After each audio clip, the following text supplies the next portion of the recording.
Sveiki visi, susitinkame eilinį kartą mūsų video.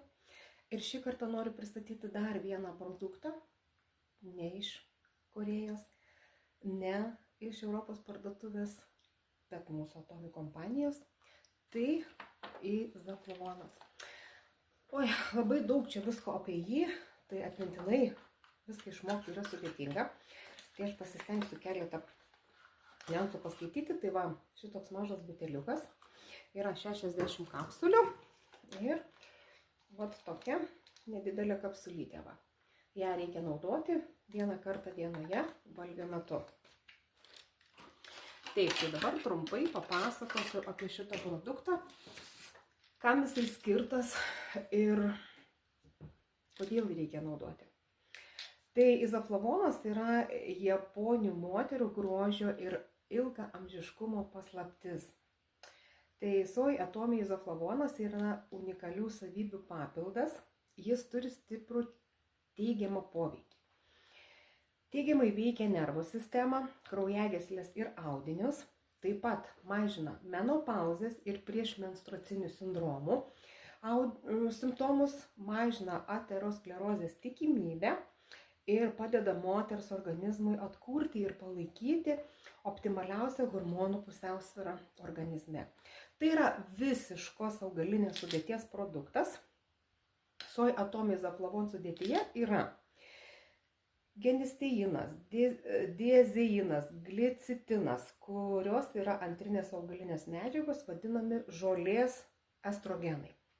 Tai va, reguliuoja hormonų lygį, prailgina kiaušidžių funkcinę veiklą, palengvina, kaip ir sakiau, menopauzės simptomus, užkerta kelią osteoporozės atsiradimui, stiprina širdies ir kraujagyslių sistemą, pasižymi prieš navikinių poveikių, gamma linolino rūgštis yra ir omega 6 serijos polinesočios riebalų rūgštis yra. Taip pat saugo nuo priešlaikinio senėjimo, padeda atsikratyti antsvorio.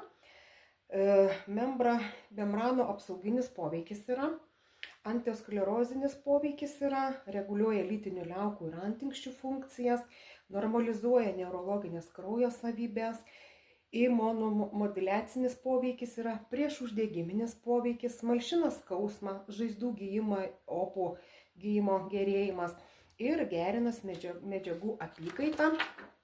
Taip pat raminantis poveikis yra ir dermotropinis poveikis ir kiti. Taip pat į sudėtį įeina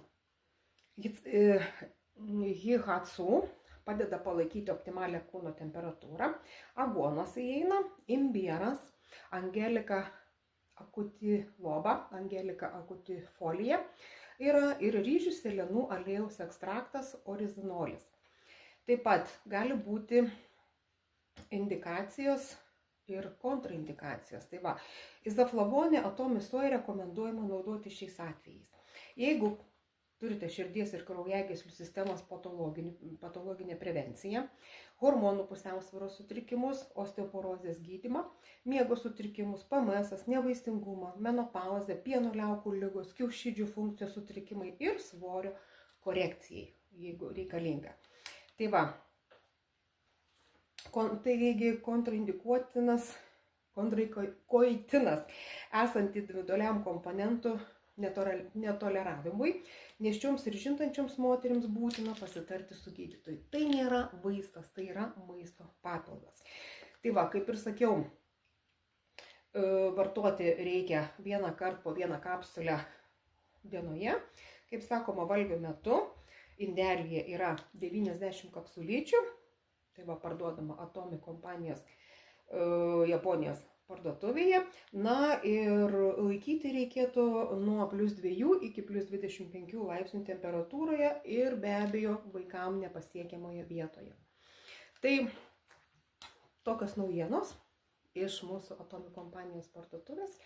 Tai va, jeigu norėtum įsigyti tokį produktą, parašyk man, papasakosiu, kaip galėtumėt jį įsigyti ir jį naudoti. Be abejo, kaip ir sakiau, tai nėra vaistas, tai yra maisto papildas nuo vienos bonkutės, nors šiaip iš tikrųjų 90 kapsulių yra, tai praktiškai 3 mėnesių kursas yra, tai po vienos bonkutės, manau, turėtų būti rezultatas. Tai va, moteris, kurios virš 50, arba gali būti ir jau anksčiau, kuriam yra PMS visokie, kaip sakome, menopauzės ir visa kita, tai tikrai puikia priemonė. Tai va, nusipirkau ir aš, pabandysiu, pasižiūrėsiu, panaudosiu ir tada pasakysiu. Tai tam kartui tiek, laukite kitų video.